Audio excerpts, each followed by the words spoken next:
Hello friends, welcome back to our YouTube channel. Today we are going to learn Maharashtra State Board Marathi Medium Class 10th English lesson The Boy Who Broke the Bank, written by Ruskin Bond, Part 3, remaining part of the story.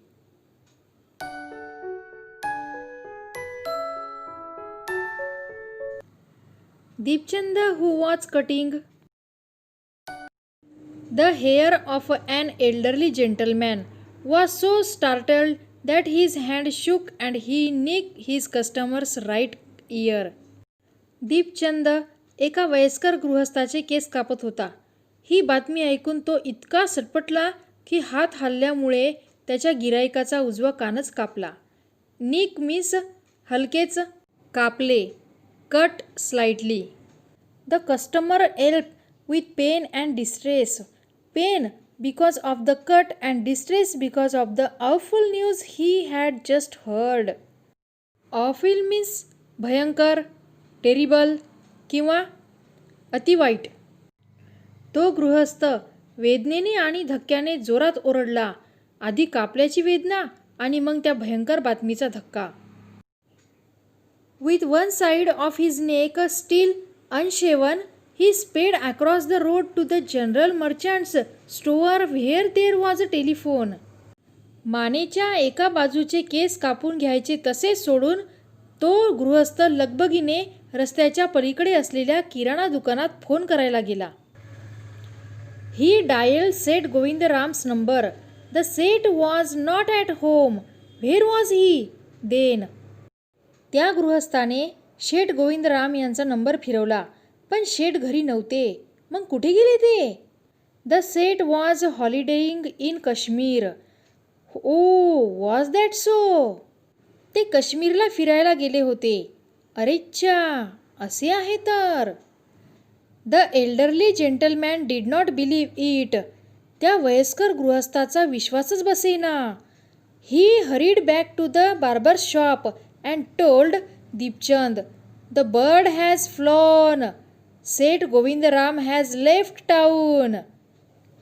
तो गृहस्थ घाईघाईने नाव्याच्या दुकानात परतला आणि दीपचंदला म्हणाला, पक्षी उडून गेला. शेठ गोविंदराम गाव सोडून पळून गेलेत. Definitely it means a collapse. And then he dash out of the shop, making a beeline for his office and chequebook. Beeline means straight line, म्हणजेच तडक जाणे किंवा थेट जाणे. तो गृहस्थ नाव्याला म्हणाला, म्हणजे नक्कीच दिवाळखोरी. आणि तो ताबडतोब ऑफिसच्या दिशेने चेकबुकची व्यवस्था करायला सरळ बाहेर पडला.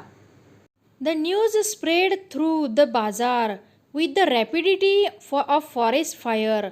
From the general merchants it travelled to the shop, circulated amongst the customers and then spread with them in various directions to the betel seller, the dealer, the free vendor, the jeweler, the beggar sitting on the pavement. ही बातमी वणव्यासारखी बाजारात पसरली. किरकोळ व्यापाऱ्याच्या दुकानापासून गिराईकापर्यंत पोहोचली आणि त्यांच्याकडून इतर सगळीकडे, पानवाल्याकडे, शिंप्याकडे, छोट्या विक्रेत्याकडे, सोनाराकडे आणि अगदी रस्त्यावर बसलेल्या भिकाऱ्यापर्यंतही जाऊन पोहोचली. Old Ganpat the beggar had a crook leg. He had been squatting on the pavement for years, calling for alms. Crooked means not straight, सरळ नसलेला म्हणजेच वक्र. अँड स्क्वॅटिंग मीन्स पाय दुमडून बसणे, सिटिंग ऑन वन्स हिल्स. आणि आर्म्स मीन्स भीक, gifts to help the poor और चॅरिटी. त्या भिकाऱ्याचं नाव होतं गणपत. तो एका पायाने लंगडा होता. कित्येक वर्षापासून पाय मुडपून तो फुटपाथवर भीक मागत बसलेला असायचा. In the evening someone would come with a barrow and take him away. संध्याकाळी कुणीतरी हातगाडीवरून त्याला घेऊन जायचे. बॅरो मीन्स हातगाडी. He had never been known to walk. कुणीही त्याला कधी चालताना पाहिले नव्हते. But now, on learning that the bank was about to collapse, Ganpat astonished everyone, leaping out to his feet and actually running at top speed in the direction of the bank. Bank बुडती खाती निघाल्याचे ऐकताच गणपत उडी मारून आपल्या पायावर उभा राहिला आणि बँकेच्या दिशेने चक्क जोरात धावत सुटला. हे पाहून लोक आश्चर्यचकित झालेत. It soon became non that he had 1,000 rupees in savings. नंतर समजले की त्याने 1,000 रुपये बँकेत जमा करून ठेवले आहेत. See next para. Men stood in groups at street corners discussing the situation. लोक घोळक्या घोळक्याने रस्त्यावर उभे राहून या परिस्थितीबद्दल चर्चा करू लागले. Peepalnagar seldom had a crisis, seldom or never had floods, earthquakes or drought, and the imminent crash of the Peepalnagar bank set everyone talking and speculating and rushing about in a frenzy. आत्तापर्यंत पीपलनगरमध्ये कधीच कुठले संकट आले नव्हते. इथे कधीही पूर, भूकंप किंवा दुष्काळाची परिस्थिती ओढवली नव्हती. सेल्डम मीन्स क्वचितच किंवा rarely. Drought means shortage of rainfall म्हणजेच दुष्काळ. And the imminent crash of the Peepalnagar bank set everyone talking and speculating and rushing about in a frenzy. आता मात्र पीपलनगर बँक बुडणार या बातमीने अनेक प्रकारच्या चर्चांना तोंड फुटले होते. लोक वाटेल ते अंदाज बांधत होते आणि सैरभैर झाल्यासारखे वागत होते. Some boasted of their far sightedness, congratulating themselves on having already taken out their money or on never having put any in.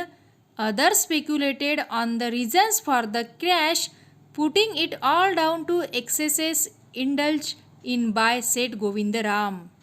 काही जण आपण कसे वेळेत पैसे काढून घेतले असे म्हणून आपल्या दूरदृष्टीबद्दल स्वतःचीच पाठ थोपटून घेत होते, तर काही जण बँकेत पैसेच ठेवले नसल्यामुळे खुश होते. अनेक लोक या दिवाळखोरीमागची कारणे काय असतील याचे तर्क करीत होते आणि शेठ गोविंदरामच्या उधळपट्टीमुळेच ही वेळ आली असे म्हणत होते. The Seth had fled the state, said one. He had fled the country, said another. He was hiding in Peepalnagar, said a third. He had hang himself from the tamarind tree, said a fourth. And he had been found that morning by the sweeper boy. एक जण म्हणाला की शेठ राज्य सोडून पळून गेलेत, तर दुसरा म्हणाला ते देश सोडून पसार झाले होते. तिसऱ्याच्या म्हणण्यानुसार ते पीपलनगरमध्येच लपून बसले होते आणि चौथ्या एकाने तर म्हटले की झाडूवाल्या मुलाने सकाळी त्यांना चिंचेच्या झाडाला फास लावून घेतलेले पाहिले होते. ही वॉज हायडिंग इन पीपलनगर या वाक्याचं आपण सिम्पल प्रेझेंट टेन्स बनवूया. कसं होईल पहा simple present tense. He hides in Peepalnagar. Today we learn up to this. In the next video, we will see next part of the story. Thank you for watching this video.